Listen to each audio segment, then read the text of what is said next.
Important होती है। चलिए शुरू करते हैं। देखो, कल हम लोगों ने रिवोल्ट के बारे में कुछ मोटी मोटी बातें समझ ली थी। किसने क्या कहा उसके बारे में, कहाँ से कैसे शुरू बातचीत हुई। कोई उसे फर्स्ट वॉर ऑफ इंडिपेंडेंस कहता है, कोई उसे म्यूटिनी कहता है केवल, है ना। ये बातें हम लोगों ने कल देख ली थी कि इसमें रियलिटी क्या है, कि वास्तव में वो क्या था। अब इसके कॉज देखते हैं हम। देखो, अगर 1857 के कॉजेस को हम लोग डिवाइड करें तो ये चार पांच पार्ट्स में हम लोग इसे डिवाइड करके देख सकते हैं। अच्छा, मोटे तौर पर चार पांच टाइप को भी हम लोग सबसे पहले दो टाइप में ही डिवाइड कर लें। एक टाइप देख लें कि इमीडिएट कॉज, और एक देख लें कि लॉन्ग टर्म के कॉज। मतलब एक अल्पकालिक कारण और एक दीर्घकालिक कारण। अल्पकालिक जो कारण है, जो इमीडिएट कॉज जिसे हम कहेंगे, दैट इज ओनली रिलीजियस, है ना, या कास्ट ग्रीवियंसेस। ये कॉज था, इमीडिएट कॉज। क्योंकि जो सैनिक थे उन्होंने चर्बी लगे कारतूसों को दांत से काटने से मना कर दिया, क्योंकि इससे उनके धर्म के ऊपर प्रभाव पड़ रहा था। तो that means it was a religious cause. Caste grievances भी उसमें हम लोग मान सकते हैं। तो ये इमीडिएट कॉज था।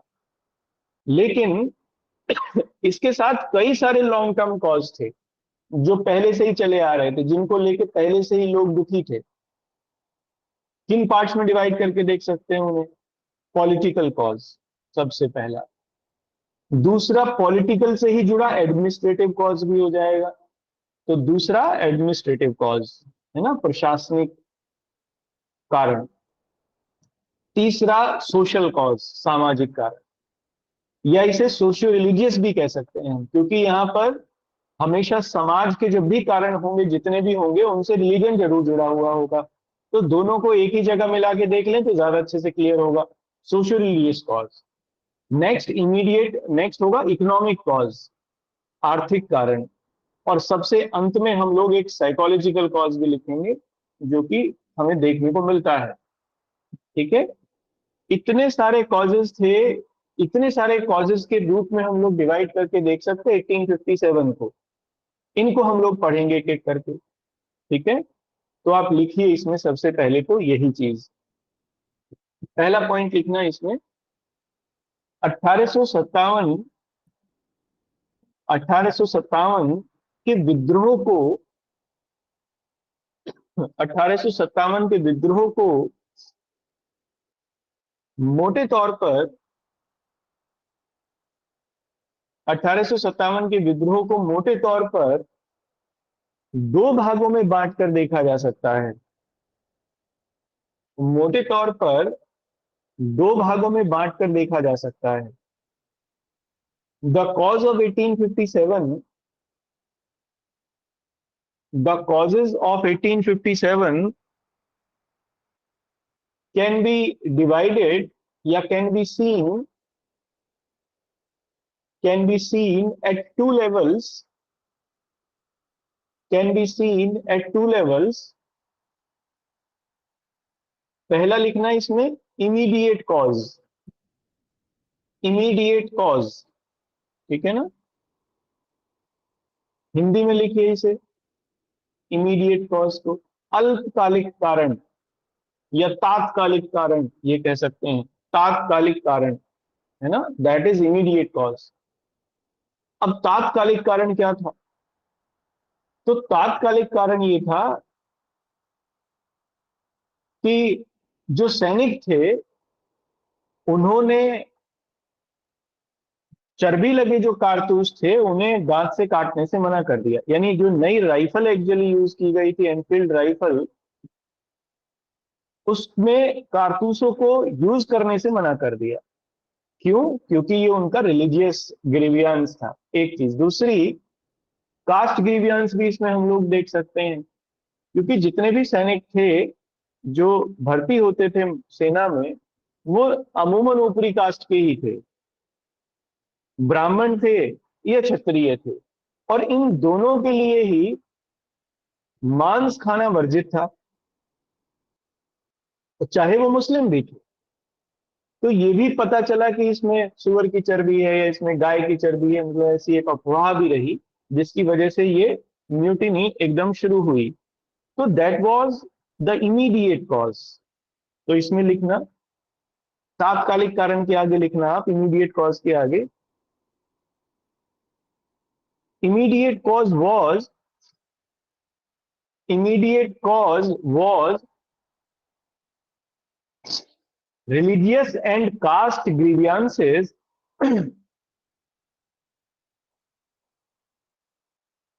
immediate cause was religious and caste grievances of sepoys, religious and caste grievances of sepoys। तात्कालिक कारण के अंतर्गत, तात्कालिक कारण के अंतर्गत सिपाहियों के धार्मिक, सिपाहियों के धार्मिक एवं जातीय, एवं जातीय मुद्दों को रखा जा सकता है, जातीय मुद्दों को रखा जा सकता है। ठीक है ना। इसके आगे डैश करके लिखना ये क्या मामला था, तो इसके आगे डैश करके लिखना, British introduced, British introduced the most modern, the most modern Enfield rifle at that time, Enfield rifle at that time. अंग्रेजों ने उस काल की, उस काल की सबसे आधुनिक,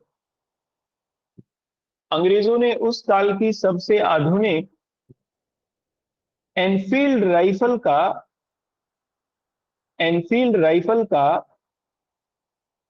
भारत में उपयोग शुरू किया, भारत में उपयोग शुरू किया। सर ये बट लाइन रिपीट कर दीजिए। अब ये रिकॉर्ड हो रही है उसमें ना, उसमें आप देख लेना। सुनो सुनो, एक मिनट रुको। अंग्रेजों ने, अंग्रेजों ने उस काल की सबसे आधुनिक, सबसे आधुनिक एनफील्ड राइफल का भारत में प्रयोग शुरू किया, भारत में प्रयोग शुरू किया। ठीक है। But this rifle used, but this rifle used greased cartridge, greased cartridge। परंतु इस राइफल में, परंतु इस राइफल में चर्बी लगे कारतूसों का उपयोग होता था, चर्बी लगे कारतूसों का उपयोग होता था। This led to, this led to, this led to increasing the religious grievances, increasing the religious grievances, जिसने की, जिसने की सिपाहियों के मध्य, जिसने की सिपाहियों के मध्य धार्मिक भावनाओं को बढ़ाया। ठीक है ना। अब आपको बाकी कहानी पता ही है कि क्या हुआ उसमें, आगे हम लोग इसको देखेंगे भी। तो दैट वाज इमीडिएट कॉज। ठीक है ना। अब एक पोर्शन कंप्लीट हुआ। लॉन्ग टर्म कॉज बहुत सारे हैं, क्योंकि बहुत लंबे समय से हम लोगों ने ये पहले देखा ही कि लगभग 100 सालों से अंग्रेजों के विरुद्ध एक सेंटिमेंट उभर ही रहा था लोगों में। पिछले 100 सालों में बड़े छोटे मोटे विद्रोह हुए, हमने पीछे पड़े हैं वो सारे। तो एक एक एंजाइटी अंग्रेजों के विरुद्ध थी जो बन रही थी। इसके कई कारण थे, अब उनको देखेंगे कारणों को। तो अगले पॉइंट से लिखना, दूसरा लिखना, ये तो फर्स्ट हो गया ना, सेकंड लिखना लॉन्ग टर्म कॉज, दीर्घकालिक कारण। लॉन्ग टर्म कॉज या दीर्घकालिक कारण, इसमें लिखना इसके आगे डैश करके। दीर्घकालिक कारणों को, दीर्घकालिक कारणों को निम्न स्तरों पर देखा जा सकता है। दीर्घकालिक कारणों को निम्न स्तरों पर देखा जा सकता है। Long term cause, long term cause can be seen, can be seen at these level. ठीक है ना। अब ये काफी बड़े बड़े होंगे, तो पहले सबको लिख लेते हैं, फिर आप मुझे एक एक करके बताते रहना, मैं आपको उनको लिखवाता चलूंगा। सबसे पहला लिखना है इसमें राजनीतिक कारण, पॉलिटिकल कॉज। दूसरा लिखना प्रशासनिक कारण, एडमिनिस्ट्रेटिव कॉज। तीसरा लिखना सामाजिक धार्मिक कारण, सामाजिक धार्मिक कारण, सोशियो रिलीजियस कॉज। नेक्स्ट लिखना आर्थिक कारण, इकोनॉमिक कॉज। और लास्ट लिखना मनोवैज्ञानिक कारण या साइकोलॉजिकल कॉज। ये इतने सारे कॉज थे जिनकी वजह से रिवोल्ट हुआ या लगातार अंग्रेजों के विरुद्ध संघर्ष चलते रहे पिछले 100 सालों में। ठीक है, अब एक एक करके इसे देखते हैं। सबसे पहले लिखो इसमें पॉलिटिकल कॉज, क्योंकि यही सबसे खतरनाक था। देखो पॉलिटिकल कॉज में क्या था। हमने पीछे देखा कि डलहौजी ने राज्य हड़पने की नीति की शुरुआत की, डॉक्ट्राइन ऑफ लैप्स के नाम से भी उसे जानते हैं, और इसके माध्यम से बहुत सारे राजाओं के राज्य हड़प लिए गए। इससे पहले वेलेजली की सहायक संधि थी, सब्सिडायरी अलायंस, पढ़ाया है मैंने। उसमें लोगों को या राज्यों को संधि करके ही समाप्त कर दिया गया, अलायंस करके ही राज्यों की सॉवरेनिटी छीन ली गई, उनके पास कुछ बचा ही नहीं। जिस वजह से जो लीडर्स थे, पॉलिटिकल लीडर्स थे, उनके बीच में एक रिजेंटमेंट उभर रहा था अंग्रेजों के खिलाफ। फिर दूसरे अंग्रेजों ने जो वादे किए थे उन लोगों से कि जब उनके राज्य भी छीने गए तो उनसे वादे किए गए कि आपको पेंशन देंगे, धीरे धीरे वो पेंशन भी समाप्त कर दी, वो भी नहीं दी गई। ऊपर से ये हुआ कि मुगल बादशाह की भी पेंशन बंद कर दी। मुगल बादशाह भारत में कोई पॉलिटिकल फिगर ही नहीं था केवल, बल्कि वो रिलीजियस फिगर भी था। लोग मुगल बादशाह की पूजा भी करते थे। मुगल बादशाह का इतना सम्मान था लोगों के लिए कि वो उसे एक धार्मिक नेता के रूप में भी मानते थे, उनके सेंटिमेंट बंधे हुए थे उनसे। इसीलिए तो आपने देखा होगा कि जब लोगों ने विद्रोह किया 1857 का, तो जितने भी विद्रोही थे या जितने भी विद्रोही राजा थे, सब ने मुगल बादशाह को अपना बादशाह घोषित किया था दिल्ली का। खुद नहीं घोषित किए हो गए थे, नाना साहेब ने भी मुगल बादशाह को घोषित किया था, तात्या टोपे, रानी लक्ष्मीबाई, सब लोगों ने मिलकर, because it was a symbol of unity. Mughal बादशाह भारत में एकता के प्रतीक थे। अब अंग्रेजों ने क्या किया, उनकी पेंशन बंद कर दी, और यहां तक अपमानित किया उन्हें कि डलहौजी ने ये कह दिया, बल्कि डलहौजी ने क्या, केनिंग ने शायद कहा ये, कि अब आप दिल्ली के लाल किले में नहीं रहेंगे, बल्कि कुतुब मीनार में जाके रहिए। तो मुगल बादशाह कुतुब मीनार में जाके रहे। ये और बड़ी खतरनाक स्थिति थी। सिक्कों पर से, मुगलों के सिक्के तो बंद कर ही चुके थे, अंग्रेजों ने सिक्कों पर से मुगल बादशाह का नाम भी हटा दिया। तो इससे लोगों के मन में एक और घृणा की भावना जो थी वो पनप रही थी अगेंस्ट में अंग्रेजों के। ये केवल मुगल बादशाह के साथ ही नहीं किया गया, बल्कि बहुत सारे लोगों के साथ ऐसा ही राजे रजवाड़ों के साथ हुआ, तो लोगों में जो इलीट क्लास थी इंडिया की, उसमें एक रिजेंटमेंट था, एक विरोध था अंग्रेजों के विरुद्ध। ये पॉलिटिकल कारण थे। अच्छा, एक और पॉलिटिकल कारण था। जो पुराने जागीरदार थे, जिनके पुरानी व्यवस्थाओं में जिनके पास अधिकार थे, नई व्यवस्थाओं ने उन अधिकारों को छीन लिया। यानी अंग्रेजों ने उन लोगों से वो अधिकार छीन लिए और नए लोगों को अधिकार दे दिए, जागीरदारी अधिकार या जमींदारी अधिकार। लोगों को इससे भी बहुत बुरा लगा, क्योंकि वो लोग उनके विरोध में हो गए। जब उनके पास अधिकार ही नहीं रहे तो फिर वो लोग विरोध में हो गए उनके। तो आप ये पॉलिटिकल कॉज लिखिए। इसीलिए 1857 में बहुत सारे जमींदारों ने भी हिस्सा लिया। वेरियस जमींदार जागीरदार ऑल्सो टुक पार्ट। जैसे आरा के वो कुंवर जगदीशपुर के कुंवर सिंह, आरा के पास वो थे, वो वहां के छोटे राजा थे, जागीरदार थे, उन्होंने विद्रोह में हिस्सा लिया। तो आप इसमें लिखिए। बात समझ में आई? ये पॉलिटिकल कॉज क्लियर हो गया। ये बड़ा लंबा चौड़ा है, लेकिन इसको बड़े शॉर्ट में लिख सकते हो आप, कोई दिक्कत नहीं है। एक एक दो दो बातें सब में से ऐड कर दीजिए। तो आप लिखिए इसमें, राजनीतिक कारणों के अंतर्गत, राजनीतिक कारणों के अंतर्गत सर्वप्रथम, राजनीतिक कारणों के अंतर्गत सर्वप्रथम डलहौजी की राज्य हड़पने की नीति को, डलहौजी की राज्य हड़पने की नीति को रखा जा सकता है। In political cause, in political cause Dalhousie's doctrine of lapse,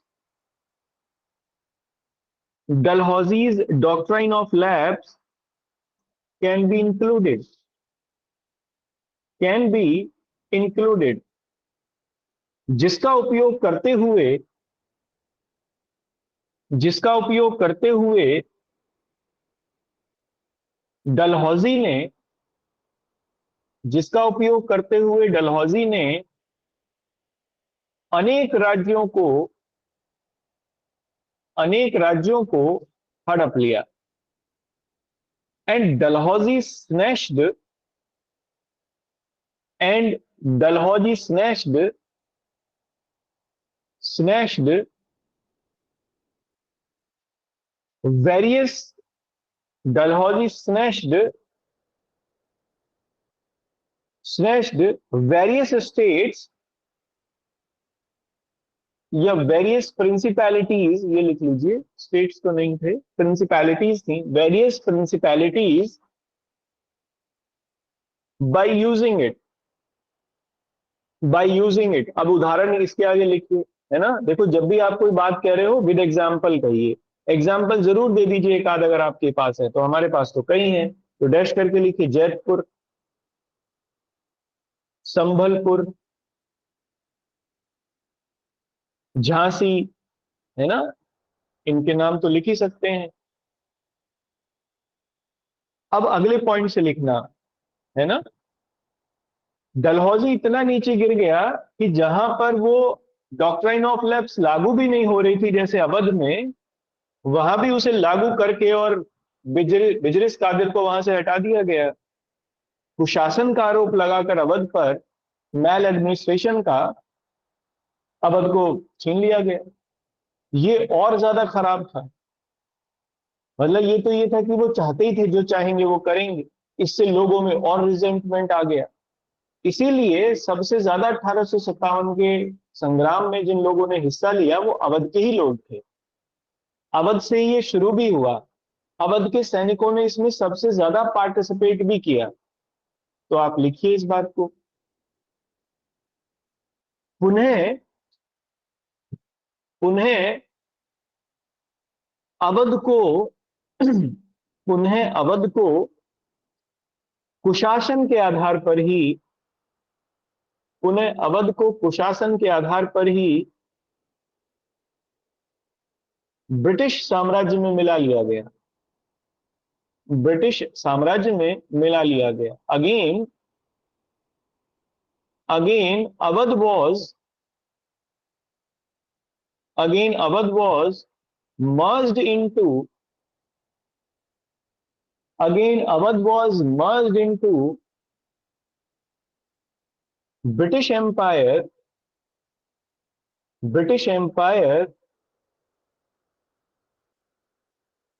by आरोप लगाने को क्या कहते हैं? एलिगेशन। हाँ, by the allegation of maladministration,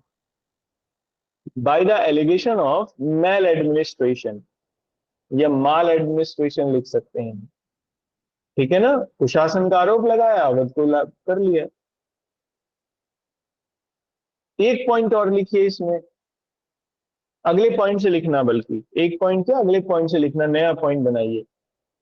ये तो ये किया इन्होंने, विलेजली की सहायक संधि से लोगों की संप्रभुताएं छीन ली, सॉवरेनिटी समाप्त कर दी राजाओं की, जो कि पहले पूरी तरीके से स्वतंत्र रूप से काम कर रहे थे, अब नहीं कर रहे थे। तो लिखिए, इसी के साथ विलेजली की सहायक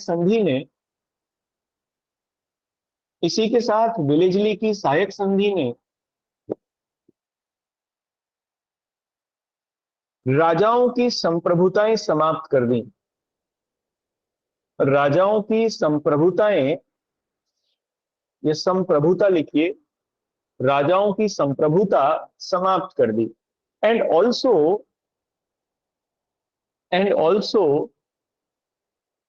the subsidiary alliance treaty of Wellesley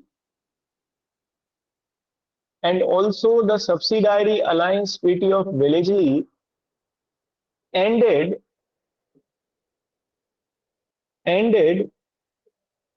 the sovereignty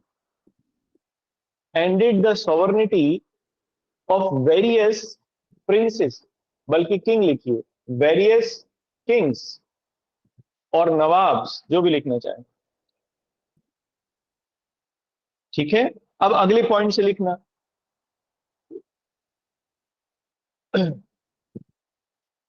ऊपर से इन्होंने क्या किया, सब सहायक संधि जिन लोगों ने स्वीकार की थी, उन लोगों को पेंशन देने का वादा किया गया था, बाद में पेंशन भी समाप्त कर दी। जैसे पेशवा की पेंशन समाप्त कर दी, सब्सिडायरी अलायंस ट्रीटी स्वीकार कर ली थी पेशवा ने, बाद में उसकी पेंशन खत्म कर दी, मुगल बादशाह की खत्म कर दी। तो लिखिए, कालांतर में अंग्रेजों ने राजाओं को दी जाने वाली पेंशन भी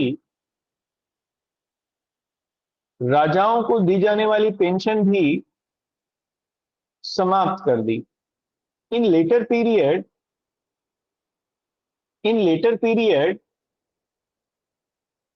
Britishers ended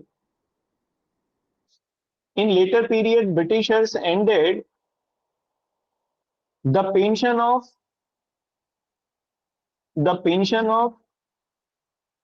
various princes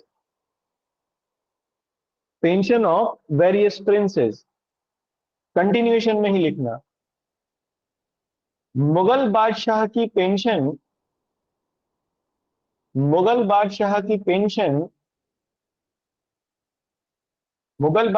pension भी न केवल समाप्त कर दी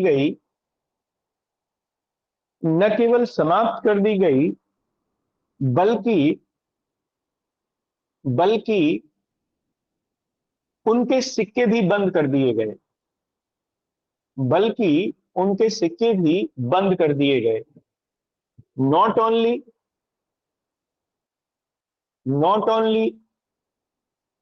the pension of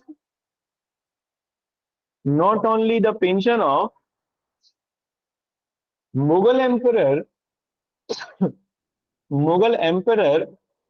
was ended,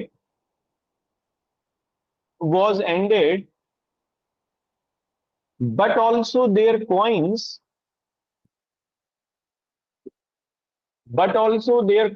were stopped.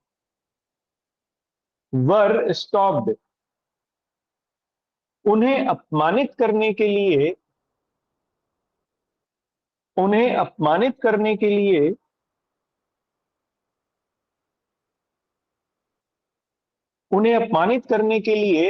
उन्हें लाल किला छोड़ने पर मजबूर किया गया। उन्हें अपमानित करने के लिए उन्हें लाल किला छोड़ने पर मजबूर किया गया। And they were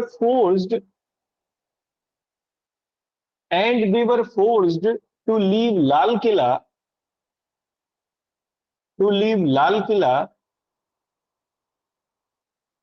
as Britishers wanted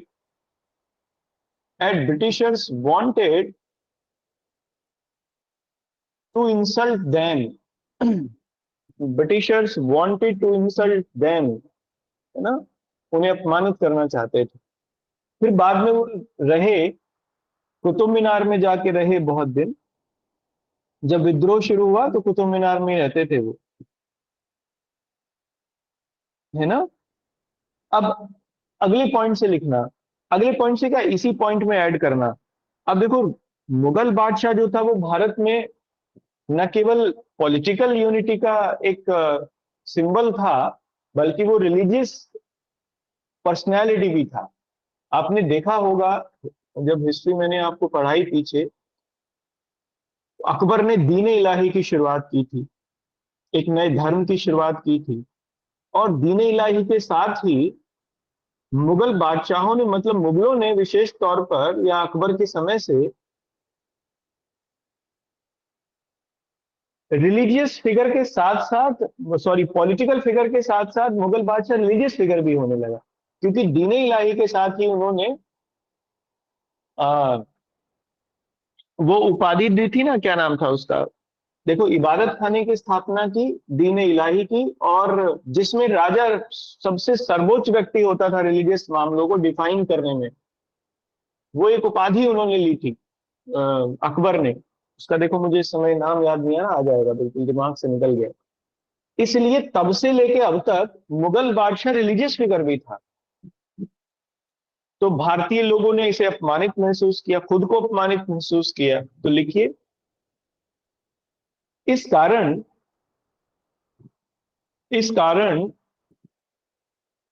Mughal बादशाह के साथ दुर्व्यवहार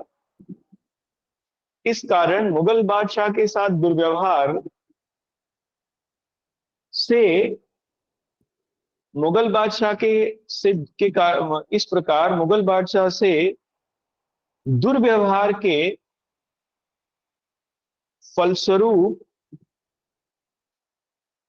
लोगों ने स्वयं को अपमानित महसूस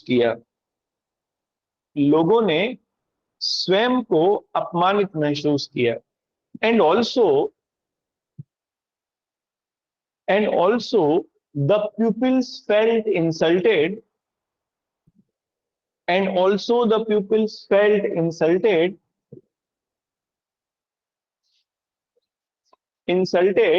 due to the insult of Mughal emperor. ठीक है ना, ये राजनीतिक कारण। अच्छा, एक राजनीतिक कारण इसमें और बच गया, वो था पुराने जागीरदारों की जागीरें छीन लेना और नए जमींदारों को दे देना, नए लोगों को दे देना।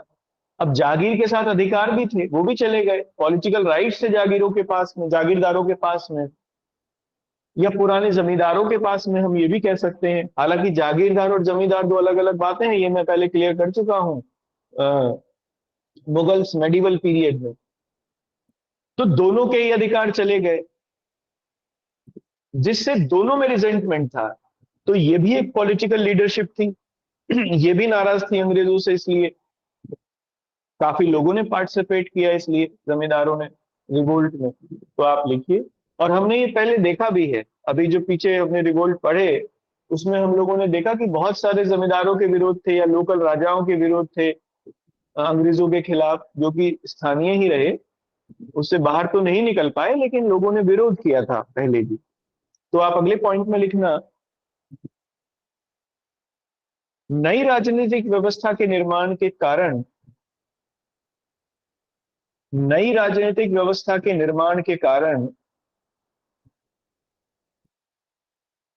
पुराने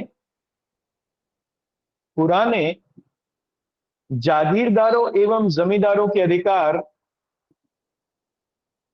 पुराने जागीरदारों एवं जमींदारों के अधिकार छीन लिए गए, छीन लिए गए due to the new political system, due to the new political system, the rights of old, the rights of old zamindar and jagirdars, rights of old zamindars and jagirdars were snatched, जिसके फलस्वरूप जिसके फलस्वरूप जिसके फलस्वरूप उनके अंदर भी विरोध बढ़ा, and that's because of it,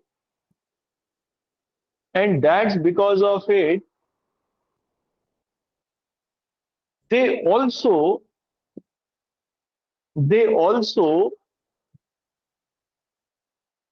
revolted।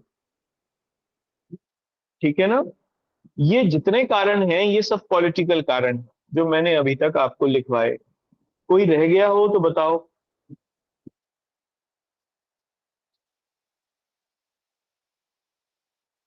है कोई रह गया? रहा तो नहीं है, जहां तक मेरे याद है सभी इंक्लूड हो गए। समझ में आए ये सारे पॉलिटिकल रीजन? क्लियर है? चलिए अब इसमें एडमिनिस्ट्रेटिव रीजन देखते हैं। तो नेक्स्ट लिखिए, अगला छोटा हेडिंग लिखिए, प्रशासनिक कारण, एडमिनिस्ट्रेटिव कॉज। देखो एडमिनिस्ट्रेटिव कॉज क्या था। सबसे पहला एडमिनिस्ट्रेटिव कॉज तो ये था कि भारतीयों को ना तो प्रशासन में और ना सेना में बड़े पदों तक नहीं लिया जाता था। अगर कोई सेना में कोई भारतीय है, ज्यादातर भारतीय ही होते थे, वो जमादार के उससे ऊपर नहीं बढ़ सकते थे। जमादार का एक पद होता था जिसे आज हम लोग सूबेदार कह सकते हैं। जैसा आज सेना में सूबेदार है, सबसे नीचे वाला होता है वो, मतलब सेपॉय में तो वो खैर बड़ा अधिकारी होता है, पहले लांस नायक, फिर नायक और फिर सूबेदार। उस समय सूबेदार ना होकर जमादार कहते थे वो। तो इससे ऊपर पद पर कोई भारतीय नहीं जा सकता था, तो सेना में कोई अधिकारी तो हो ही नहीं सकता था। प्रशासनिक मामलों में भी एक पद होता था मुख्तार, जो कोर्ट में आज भी होते हैं। आप तो वकील हैं तो जान सकते हैं, मुख्तार का पद होता था। तो मुख्तार वो करते थे जो आवाज लगाने वाले होते थे, कोर्ट में जो आवाज लगाते हैं ना, सर वो उन्हें भी पेशकार बोलते हैं। उस समय उन्हें मुख्तार नहीं, कहते थे। फोर्थ क्लास हाँ, उस समय उन्हें मुख्तार कहते चपरासी थे। बोलते हैं सर उनको। चलो जो भी बोलते होंगे, उस समय उन्हें मुख्तार बोलते थे। तो ये लोग केवल इतना ही काम कर सकते थे भारतीय। तो एक तो ये कि प्रशासनिक मामलों में उनकी भागीदारी बहुत कम थी, और अगर थी भी तो इससे ज्यादा नहीं थी। इसमें भी भेदभाव था। भारतीय लोगों को वेतन बहुत कम दिया जाता था। उसी काम के लिए अंग्रेज सैनिकों को 4 गुना 5 गुना ज्यादा वेतन मिलता था, और भारतीय सैनिकों को 4-5 गुना कम वेतन मिलता था। एक रिजेंटमेंट ये था। दूसरा रिजेंटमेंट ये था कि जो सेना के लोग थे, देखो ऊपरी वर्ग में ज्यादातर लोग ऊपरी वर्ग के ही थे सेना में, मैक्सिमम पर्सन्स ब्राह्मण थे या क्षत्रिय थे। अब इन दोनों लोगों में जो कास्ट वाला मामला है वो सर्वोपरि होता था, क्योंकि ये ऊपर वाली जातियों से आते थे तो अपने आप को ये बहुत बड़ा मानते थे। इसलिए इनके लिए जो जाति के नियम हैं, कास्ट के जो नियम हैं, वो बड़े इंपॉर्टेंट होते थे। उन नियमों का पालन करना बहुत जरूरी था। जाति में एक नियम था कि समुद्र में नहीं जाना है, समुद्र नहीं पार कर सकते। अगर समुद्र पार किया तो फिर धर्म भ्रष्ट हो जाएगा, जाति से गिर जाओगे नीचे। अब अंग्रेजों ने भारत में जो सैनिक थे इनको बाहर भी भेजने लगे लड़ाई में। विशेष तौर पर इस समय बर्मा युद्ध हुआ था, बर्मा वॉर आप देखोगे उस समय। बर्मा युद्ध में 1824-24 के आसपास में लोग गए लड़ने के लिए, लेकिन बाद में वो लोग जब वहां से लौट के आए भारतीय लोग, उसमें ये मंगल पांडे की कहानी भी आती है कि उसकी पत्नी ने ही उससे बात करने से मना कर दिया था। पूरे गांव ने उसको बाहर निकाल दिया गांव से कि आप नहीं रह सकते, क्योंकि आप जो है वो ब्राह्मण नहीं रहे हो, क्योंकि आप लड़ने के लिए लड़के मतलब विदेश चले गए, समुद्र में गए, आप अछूत हो गए हो। तो ये ग्रीवियंसेस भी थे, ये एडमिनिस्ट्रेशन से ग्रीवियंस। अब अंग्रेजों ने क्या किया इसमें, एडमिनिस्ट्रेशन ग्रीवियंसेस में ये आता है, अंग्रेजों ने ये किया, अंग्रेजों ने 1856 में एक जनरल सर्विस एंटाइटलमेंट एक्ट बनाया। और इस एक्ट में ये, इसके एक्ट के अंतर्गत जो लोग सेना में भर्ती होते थे उनसे ये पहले ही डिक्लेरेशन ले ली जाती थी कि आप विदेश में जाके काम करोगे और इस बात का विरोध नहीं करोगे। तो ये लगा लोगों को कि ये तो हमारी जाति समाप्त करना ही चाहते हैं, हमसे पहले ही साइन करवा लेते हैं और फिर हमें भेजते हैं लड़ने के लिए, विदेशों में समुद्र पार भेजते हैं। तो that was also an administrative grievance, इस एक्ट को ले आना, जनरल सर्विस एंटाइटलमेंट एक्ट। फिर इसी बीच में उन्होंने एक और एक्ट लेके आए, हालांकि ये रिलीजन से जुड़ा हुआ मामला है, सोशियो रिलीजियस में मैं इसे लिखवाऊंगा। एक एक्ट लेके आए या 1850 में, लैक्सी लॉसी एक्ट। इसमें क्या था, देखो हमें ये पता है 1813 में ईसाई मिशनरियों को भारत में धर्म प्रचार की छूट दे दी गई थी। इससे पहले अंग्रेज बचते रहे, लेकिन 1830 में जो मिशनरीज हैं वो इंडिया आए, उन्होंने प्रचार करना शुरू किया। तो कहीं कहीं पर यह भी देखने को मिला कि जबरदस्ती धर्मांतरण भी हुए, जैसे ट्राइबल्स में। और मैंने आपको बताया कि वहां रिजेंटमेंट हुआ, अंग्रेजों के खिलाफ युद्ध भी हुए।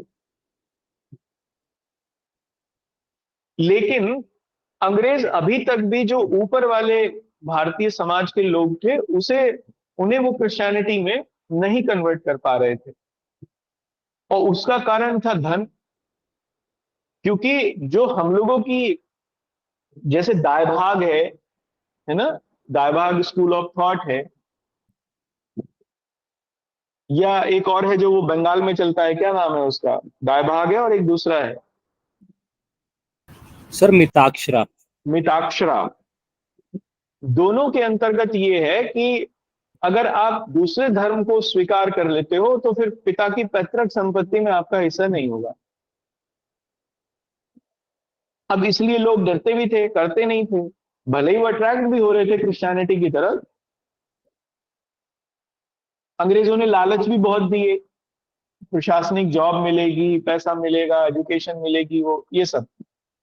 लेकिन जब फिर भी लोग अट्रैक्ट नहीं हुए तो उसमें ये कारण ढूंढा गया, तो इन्होंने एक लैक्सी लॉसी एक्ट बनाया। इसमें इन्होंने ये कर दिया कि अगर कोई पुत्र क्रिश्चियनिटी अडॉप्ट करता है तो उसे पिता की पैतृक संपत्ति में भी बराबर का अधिकार मिलेगा। अब ये प्रशासनिक ग्रीवियंस तो नहीं कह सकते, लेकिन ये इस तरीके से प्रशासनिक ग्रीवियंस कह सकते हैं क्योंकि एक एक्ट बना और इस एक्ट से रिजेंटमेंट गया लोगों में। हालांकि एक सोशल रिलीजियस कॉज है, ये सोशल रिलीजियस कॉज में भी मैं इसे लिखवाऊंगा आपको। तो ये कुछ ऐसे प्रशासनिक मामले थे जिसकी वजह से रिजेंटमेंट हम लोगों को देखने को मिला। ठीक है ना, तो आप, क्लियर हुआ, ये समझ में आया है ना, क्लियर है ना, लिख लें। Yes sir. चलो तो लिखो। राजनीतिक कारणों के साथ साथ राजनीतिक कारणों के साथ साथ प्रशासनिक कारण भी प्रशासनिक कारण भी उत्तरदायी रहे, प्रशासनिक कारण भी उत्तरदायी रहे। The administrative cause, the administrative cause were also responsible, were also responsible with the political cause too, with the political cause too। भारतीयों को प्रशासनिक क्षेत्र में, भारतीयों को प्रशासनिक क्षेत्र में ऊंचे पदों तक, ऊंचे पदों तक पहुंचने का अधिकार नहीं था, ऊंचे पदों तक पहुंचने का अधिकार नहीं था। Indians, Indians can not get higher post, can not get higher post in administration. इसी के साथ, इसी के साथ उनसे वेतन के आधार पर भी, वेतन के आधार पर भी, इसी के साथ उनसे वेतन के आधार पर भी भेदभाव किया जाता था। And also with it, and also with it there was discrimination, there was discrimination with Indians, there was discrimination with Indians on the basis of, on the basis of salary, on the basis of salary। Continuation में लिखते रहना। 1856 में, 1856 में, अब ये act का नाम है तो अंग्रेजी में लिखना। 1856 में the general service entitlement act, the general service, general service entitlement act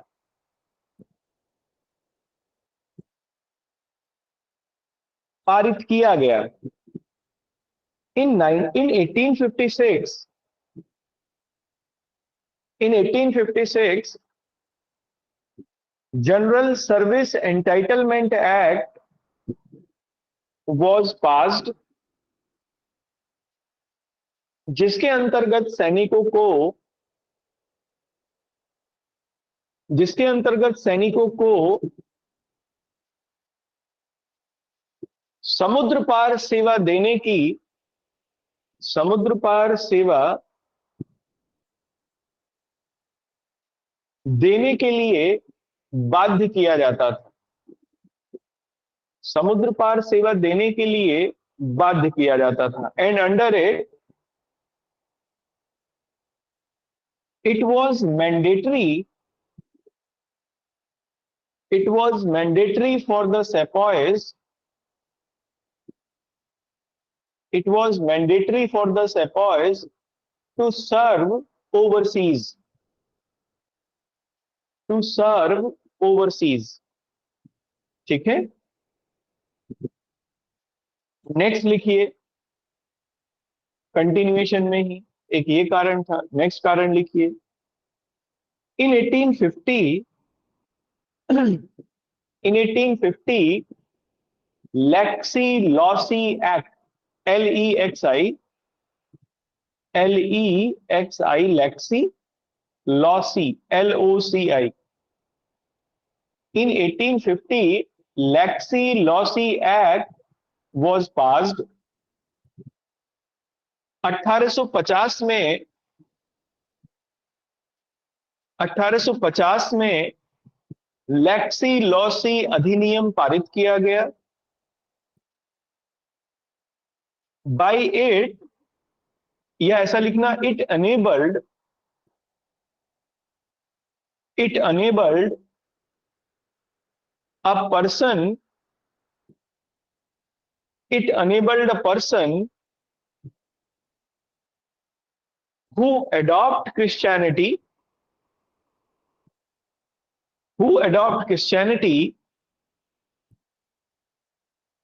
to get inherent property rights.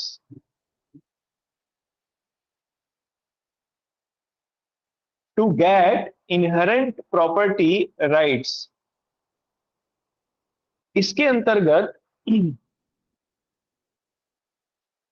ईसाई धर्म को स्वीकार करने वाले या ईसाई धर्म में धर्मांतरित व्यक्ति को, ऐसा लिखे, ईसाई धर्म में धर्मांतरित व्यक्ति को उसकी पैतृक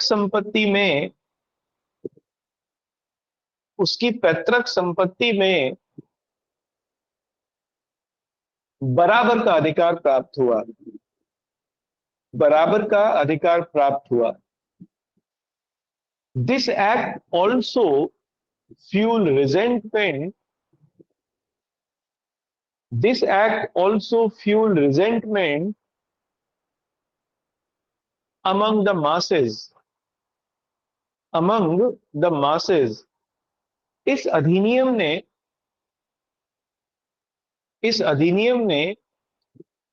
जनता के मध्य विरोध की भावना को भड़काया। ठीक है, ये प्रशासनिक कॉज थे। क्या मैं आपको समझा पाया?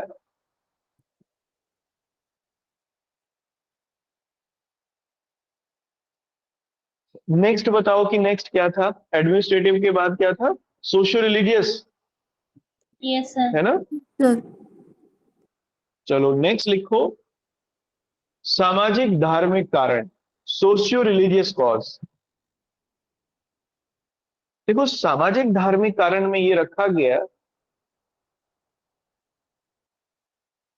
हम लोगों ने ये देखा कि 1813, विशेष तौर पर 1813 के बाद में, और मुख्य तौर पर 1833 में, 1833 में, और 1833 के चार्टर एक्ट से भारत में समाज सुधारों की जो प्रक्रिया है उसे शुरू किया गया। जैसे महिलाओं को बराबर का अधिकार माना गया, देने की बात हुई, आधुनिक शिक्षा की बात हुई, सती प्रथा को बैन कर दिया गया, दास प्रथा को बैन कर दिया गया। These were socio religious reforms. लेकिन ये जो रिफॉर्म्स थे, ये रूढ़िवादी भारतीयों को समझ में नहीं आए। उनको ये लगा कि ये तो हमारे सामाजिक व्यवस्था या संस्कृति पर एक चोट है, ये तो हमारी संस्कृति को बिगाड़ना चाहते हैं।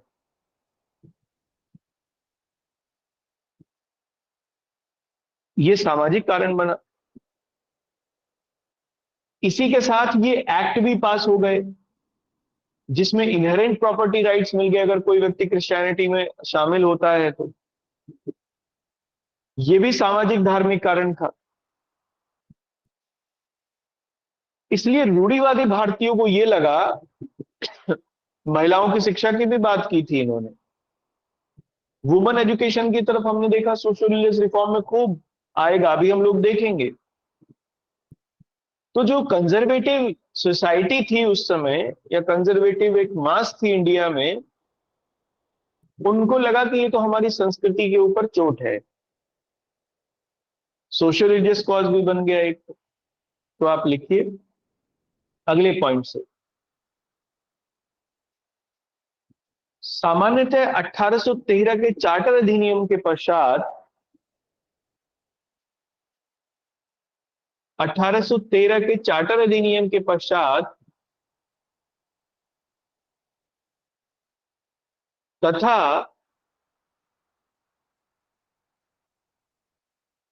मुख्य तौर पर 1833 से तथा मुख्य तौर पर 1833 से भारत में आधुनिक शिक्षा, भारत में आधुनिक शिक्षा तथा समाज सुधार के प्रयास किए गए, तथा समाज सुधार के प्रयास किए गए in India, in India, in India after charter act of 1813, charter act of 1813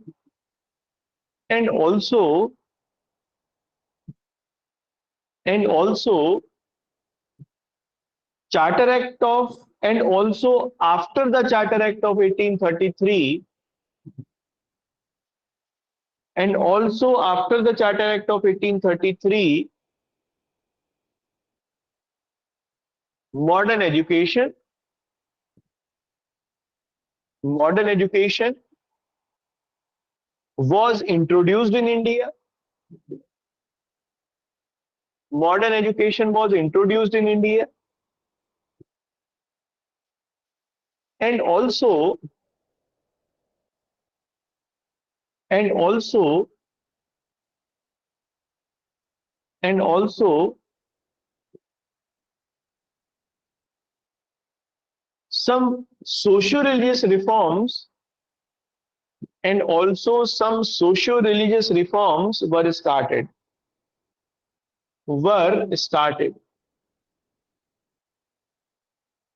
इन सुधारों ने,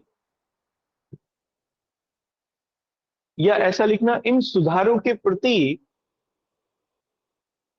इन सुधारों के प्रति भारतीय रूढ़िवादी वर्ग ने, भारतीय रूढ़िवादी वर्ग ने प्रतिक्रिया व्यक्त की, भारतीय रूढ़िवादी वर्ग ने प्रतिक्रिया व्यक्त की, and Indian conservative class, Indian conservative class, conservative class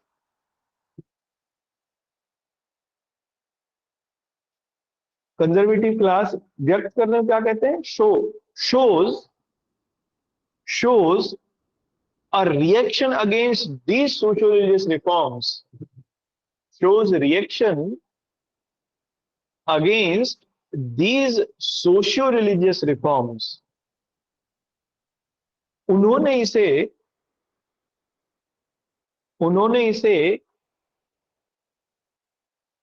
अपनी सांस्कृतिक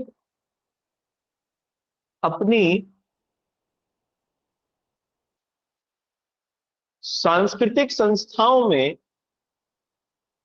या ऐसा लिखना, सांस्कृतिक परिपाटी में हस्तक्षेप माना। उन्होंने इसे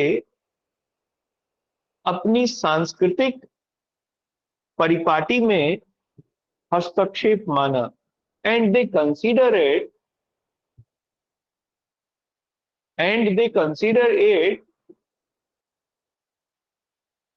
as an intervention,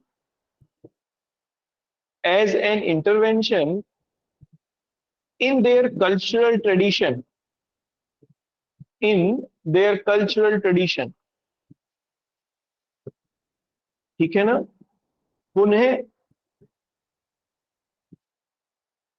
1813 के चार्टर अधिनियम से, 1813 के चार्टर अधिनियम से भारत में ईसाई मिशनरियों को, भारत में ईसाई मिशनरियों को धर्म प्रचार की अनुमति भी, धर्म प्रचार की अनुमति भी विरोध का एक कारण बनी, विरोध का एक कारण बनी। Again again again the permission for the propagation of Christianity, again the permission, again granting the permission, granting और जोड़ दीजिए, again granting the permission of propagation of Christianity, granting the permission of propagation of Christianity by it, the Charter Act of 1813, by the Charter Act of 1813, also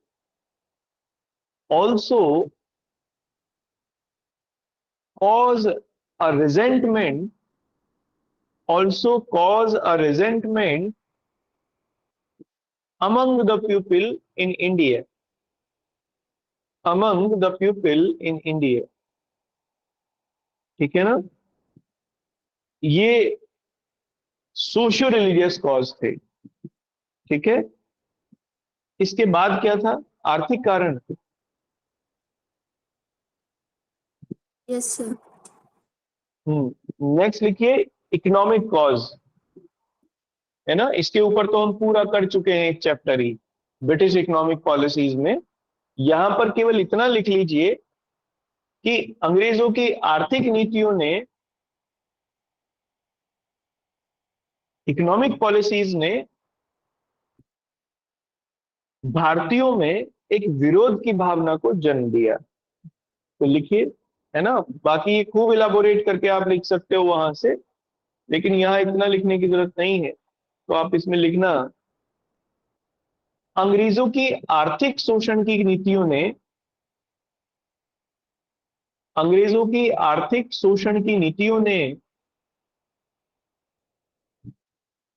1857 के विद्रोह में, 1857 के विद्रोह के कारणों में,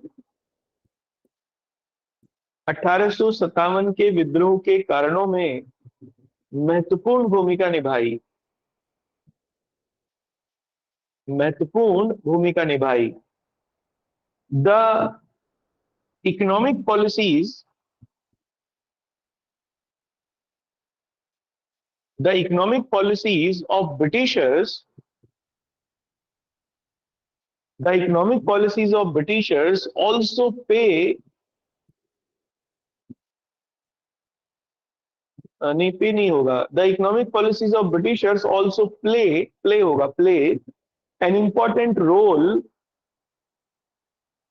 an important role fueling the resentment, fueling the resentment of masses, fueling the resentment of masses against the Britishers, against the Britishers। और last लिखिए साइकोलॉजिकल या मनोवैज्ञानिक कारण, लास्ट लिखिए मनोवैज्ञानिक कारण या साइकोलॉजिकल कारण। देखो, हमेशा भारतीयों को हे दृष्टि से देखा जाता था, नीचे की दृष्टि से देखा जाता था, इसीलिए भारतीयों को ऊपर के पदों पर नहीं भेजा जाता था। असभ्य, बर्बर, काले, न जाने कैसे कैसे नाम भारतीयों को दिए गए थे। ब्लैक्स कहते थे हम लोगों को, डार्क कहते थे हम लोगों को। तो that was also a psychological cause, क्योंकि हम लोग रूलिंग क्लास थे, लेकिन रूलिंग क्लास न रह के एक निम्न दर्जे की क्लास में कन्वर्ट हो गए। तो ये एक ऐसा मनोवैज्ञानिक कारण था जिसने भारतीयों में न केवल हीन भावना जगाई, बल्कि इस हीन भावना ने बाद में रिजेंटमेंट का शक्ल ले ली, विरोध की शक्ल ले ली। और इसीलिए अंग्रेजों के खिलाफ खूब हिंसा हुई 1857 में, दोनों तरफ से हुई। हमने भी कोई कसर नहीं छोड़ी लोगों को मारने में, अंग्रेज बच्चों को भी मारा हम लोगों ने। ये कालिक है इस 1857 के विद्रोह के ऊपर। दिल्ली में जब मेरठ से सेपॉय गए थे, तो जितने भी वहां अंग्रेज थे, महिलाएं थी, बच्चे थे, उनको भी नहीं बख्शा गया, सबको मार दिया गया। तो that was a psychological resentment among the Indians too. तो लिखिए, अंग्रेजों द्वारा भारतीयों से, अंग्रेजों द्वारा भारतीयों को, ऐसा लिखिए, अंग्रेजों द्वारा भारतीयों को हीन दृष्टि से देखा जाता था। अंग्रेजों द्वारा भारतीयों को हीन दृष्टि से देखा जाता था। ब्रिटिशर्स सी इंडियंस, या Britishers considered Indians at very lower level, जिस कारण भारतीयों में, जिस कारण भारतीयों में एक मनोवैज्ञानिक, एक मनोवैज्ञानिक विरोध भी उत्पन्न हुआ। And that's because of it, and that because of it there was a psychological resentment, there was a psychological resentment among Indians। ठीक है ना। अब लास्ट पॉइंट लिखिए, इस प्रकार उपरोक्त कारणों के फलस्वरूप,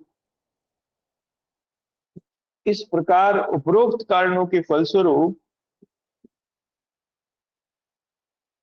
10 मई 1857 को, 10 मई 1857 को इस महान विद्रोह की शुरुआत मेरठ से हुई।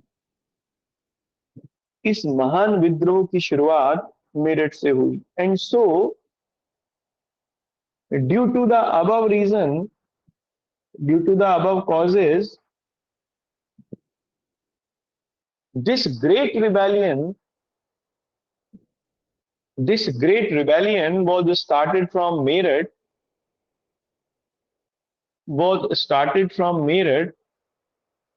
on 10th May 1857, on 10th May 1857। ठीक है ना, क्लियर है, सब समझ में आया? बताओ, कारण हमारे कंप्लीट हो गए।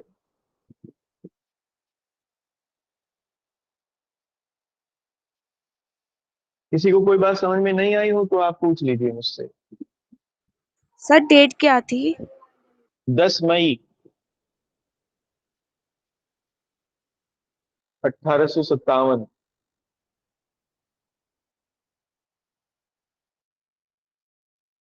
चलिए फिर यहां तक रखते हैं, आगे कल करते हैं, कल मिलते हैं। Okay, thank you.